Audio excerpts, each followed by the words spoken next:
پریشان ہو کر تو آیا ہے، یہ تاریخ ملتی ہے۔ خلجی آیا ہے حضرت محبوب الہی جیسے عالم کے پاس، گوری آیا ہے پریشان ہو کر معین الدین جیسے عالم کے پاس، لیکن محبوب الہی کبھی خلجی کے دروازے پہ نظر نہیں آتے۔ دیکھ لیں آپ، وقت کا شہنشاہ ہاتھ جوڑ کر کھڑا ہے عالم کی بارگاہ میں، لیکن عالم کسی شہنشاہ کے پاس کبھی کھڑا نظر نہیں آیا۔ چیلنج ہے، واقعی جو عالم ہے کبھی شہنشاہ کے آستانے پہ، کیوں؟ اس لیے کہ جو خدا کے آستانے پہ کھڑا ہے اسے پھر دوسرے کے آستانے پہ کھڑے ہونے کی کبھی ضرورت پیش نہیں ہے۔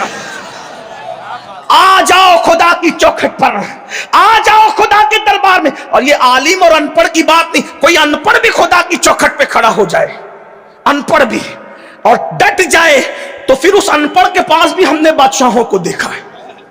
ہاں، ان پڑھ کے پاس بھی بات، لیکن ان پڑھ لوگوں کی بات نہیں کرتا کیونکہ پڑھو لکھو کی محفل۔ لیکن ایک بات آپ سے کہتے، محبوب الہی جب لنگر کرتے تھے اس زمانے میں، دیکھیے آپ حیرت ہوگی کہ علماء ہمیشہ آپ کو کھلانے والے ملیں گے، عالم ربانی۔ لنگر کا سسٹم ہمارے یہاں ہی ہے، اور جگہ لوگ لوٹ لوٹ کر کھاتے ہیں، کھلانے کا سسٹم ہمارے یہاں ہے۔ غریب نواز کھلاتے رہے، محبوب الہی کھلاتے رہے، صابر پاک کھلاتے رہے، بابا فرید کھلاتے۔ میں کسی کو قصہ ٹوینٹنگ نہیں کر رہا، لیکن ایک بات یاد رکھنا، اللہ والے لوٹ کے کھانے والے نہیں ہوتے، اللہ والے لٹا کر کھلانے والے ہوتے۔ ایک شعر پڑھ دوں، سکندر خوش نہیں ہے لوٹ کر دولت زمانے کی، سکندر خوش نہیں ہے لوٹ کر دولت زمانے کی، قلندر دونوں ہاتھوں سے لٹا کے رقص کرتا ہے۔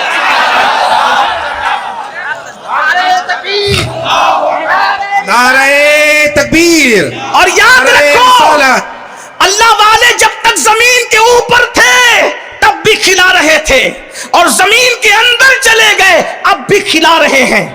بس فرق اتنا ہے، پہلے خود کھلا رہے تھے اور اب حافظ امین کو بہانہ بنا دیا کہ رجب کی 22ویں آئے تو جعفر صادق میرا امام کہتا ہے کھلاؤں گا میں، ذریعہ حافظ امین بنیں گے۔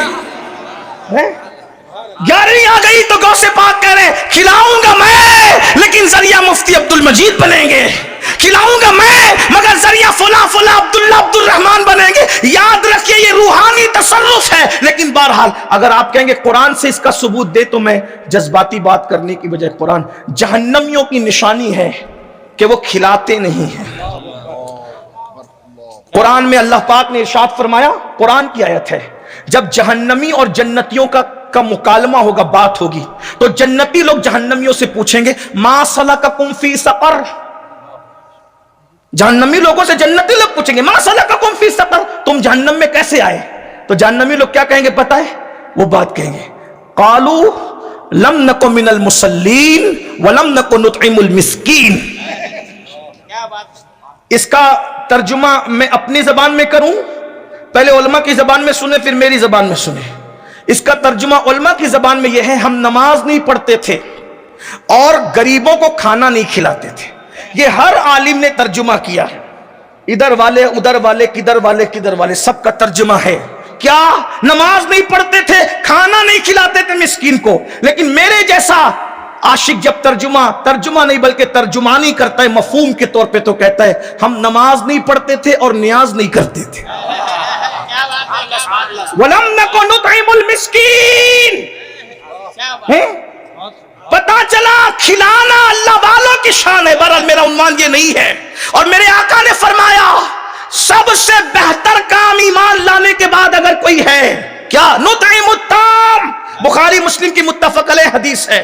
کیا؟ نُطْعِمُ الطَّعَامَ، ایمان لانے کے بعد سب سے بڑا عمل ہے نُطْعِمُ الطَّعَامَ، کھانا کھلانا۔ افشو السلام، سلام کو عام کرنا، سلام کو عام کرو، کھانا کھلاؤ، یہ ایمان کے بعد سب سے عظیم کام ہے۔ اور کیا کہا؟ نُطْعِمُ الطَّعَامَ، نہ یہاں غریب کو کہا، نہ امیر کو کہا، نہ مسلم کو کہا، غیر مسلم کو کہا، کیا کہا؟ نُطْعِمُ الطَّعَامَ، جو کھانے والا نظر آئے اس کو کھلاتے رہو۔ ایمان کے بعد سب سے بڑا عمل یہی ہے، بلکہ کافر ملے اس کو بھی کھلا دو۔ ایک مرتبہ ابراہیم خلیل اللہ کھا رہے تھے، کوئی کافر آیا تو آپ نے کہا چل بھاگ یہاں سے، اپنے انداز میں کہہ رہا ہوں چل چلا یہاں سے، بھاگ یہاں سے۔ اللہ نے کہا ابراہیم کیوں بھگایا؟ کہا اللہ وہ کافر تھا. ارشاد ہوا اس کی عمر کتنی لگتی ہے؟ کہا مولا 40 سے تو زیادہ ہی لگتا تھا. کہا جب 40 سے زیادہ سے میں کھلا رہا ہوں تو ایک مرتبہ تو نہیں کھلا سکتا؟ اپنا مذہب ہے، مسلمانوں کو بھی کھلاؤ، غیر جو بھوکا ملے اس. بلکہ میں تو کہتا ہوں بھائی کتے کو پانی پلانے پہ جنت ملتی ہے.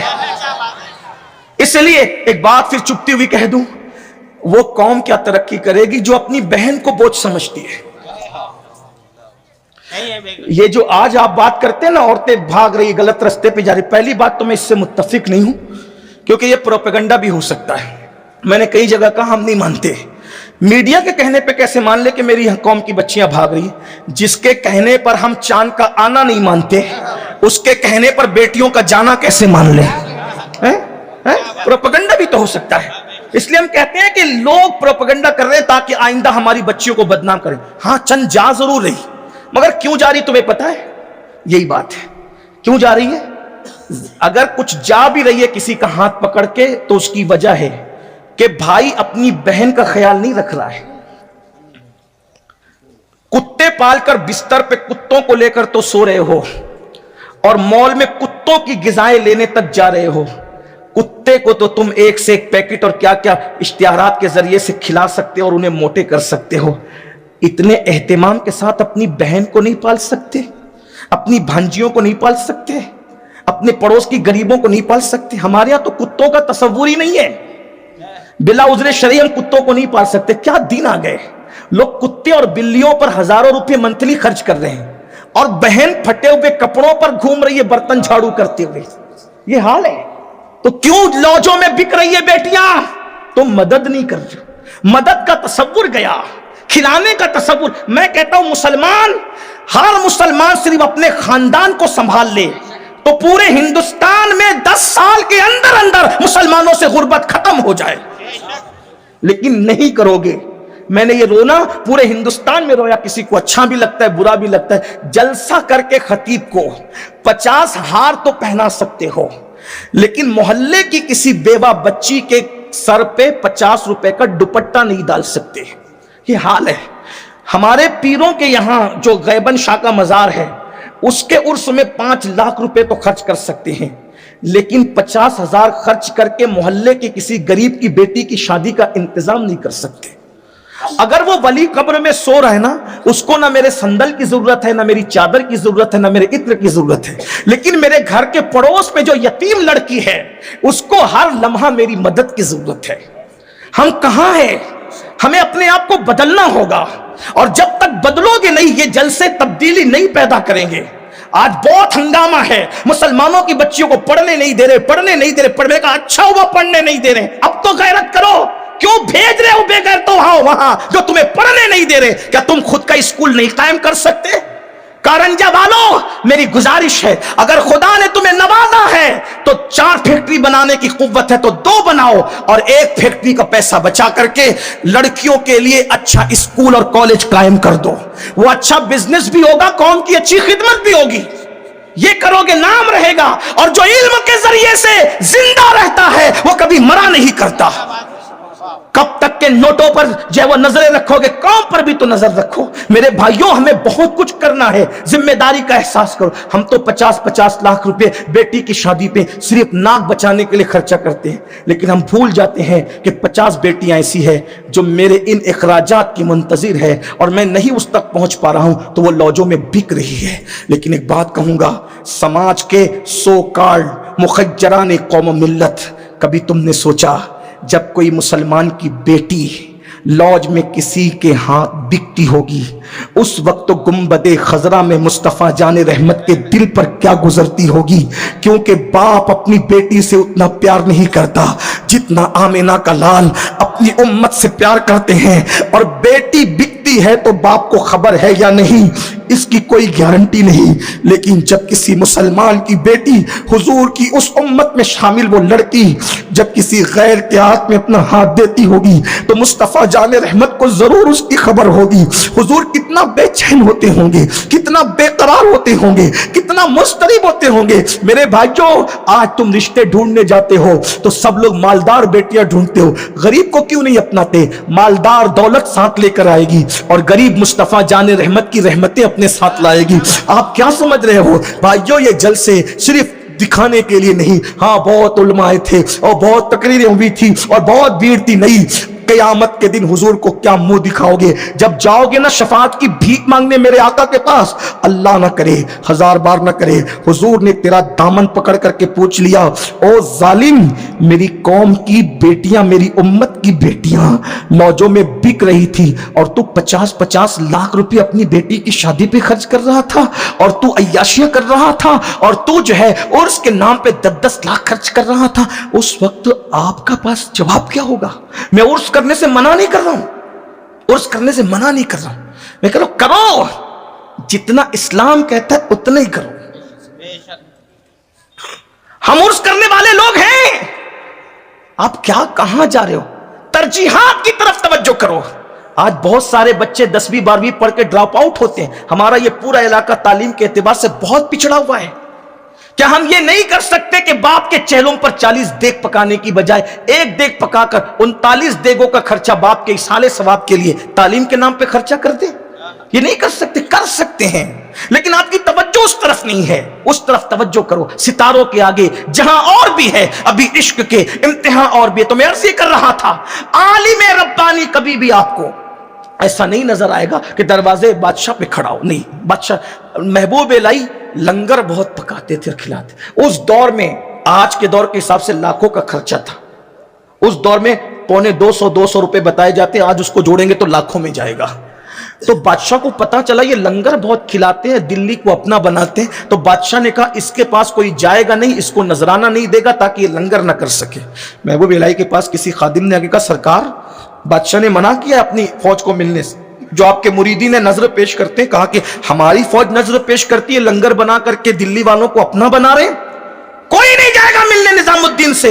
محبوب الہی نے مسکرا کے کہا آج سے مطبخ کا خرچہ ڈبل کر دو تاکہ اس کو پتا چل جائے ہم نذرانوں پر لنگر نہیں کرتے، اللہ کی مدد کی بنیاد پر لنگر کیا کرتے ہیں.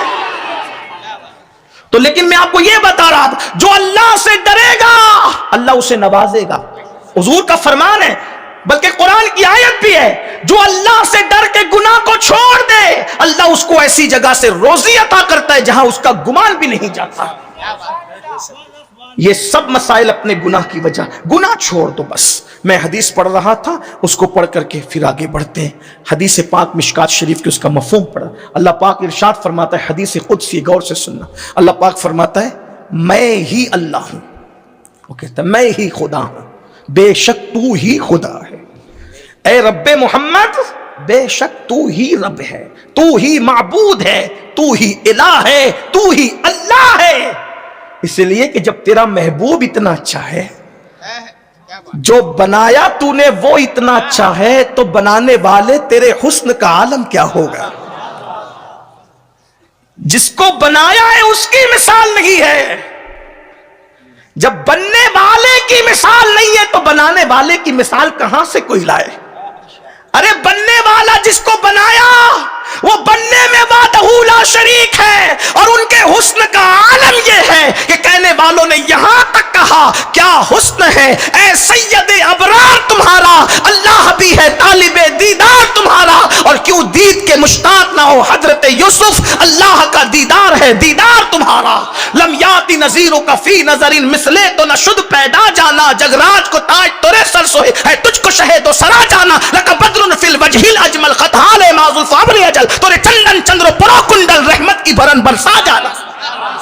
ان کے حسن کا اندازہ کون کر سکتا ہے جب بننے والے کے حسن کا یہ عالم ہے جس نے بنایا ہوگا. وہ کہتا ہے میں ہی اللہ، بے شک تو ہی اللہ. پھر اللہ فرماتا ہے میں ہی الہ ہوں، میں ہی اللہ ہوں، بے شک تو ہی اللہ.